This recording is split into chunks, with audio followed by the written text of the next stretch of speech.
ఆయన ఉన్నప్పుడు కూడా ఒక వేదిక మీద చెప్పిన నేను ఈ మాటలన్నీ చెప్పిన.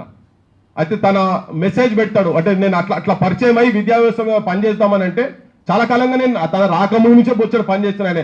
ఆయన ప్రభుత్వంలో జీతం తీసుకొని ఉంటున్న కాడికెళ్ళి నేను చాలా ఆయన డిఫరెంట్ డిపార్ట్మెంట్స్ ఉన్నప్పుడు మేము విద్య గురించి తెలంగాణలో బడులే లేవు, ఉన్న బడులకు భవంతు లేదు, వానకాలము ఎండకాలము వారం రోజులు సెలవు తినాలే, చెట్ల కింద మా పూరగాళ్ళు రా నీడ తిరిగినట్టు తిరుగుతుంటారు, పోరలు వస్తే పంతులు రాడు, పంతులు వస్తే పోరలు రారు, పోరలు పంతులు ఇద్దరు వస్తే రాయనికి మా సారు గారికి చాకి పీసి లేదో అనుకుంటా మేము ఊరు తిరిగాం. అంటే చెప్పుడు ఏంటంటే తనకన్నా ముందు మేము తిరుగుతున్నాం అని చెప్పాడని చెప్తున్నాను నేను.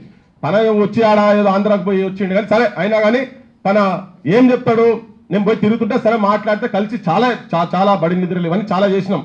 ఆ చర్చ కూడా నేను ఇంకా డీప్గా పోగలుగుతా. కానీ మొన్న మేము ఏదైతే ఇక్కడ హాస్పిటల్లో ఫస్ట్ మీటింగ్ ఏదైతే పోయి మేము పోయినామో ఆ మీటింగ్ తర్వాత మా గ్రూప్ లో ఒక మెసేజ్ పెడతాడు ఆయన, ఆకునూరు మురళి ఒక మెసేజ్ పెడతాడు.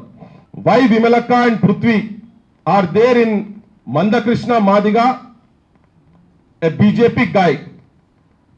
It's fine to support the cause of categorization, but working with Mandakrishna, who is opportunist and supporting Manuwadi, is questionable. May I request Prithvi to respond and pettindu. ఇది చాలా చిన్న message, దీనికన్నా ఇంకా చాలా పెద్దగా ఉన్నది.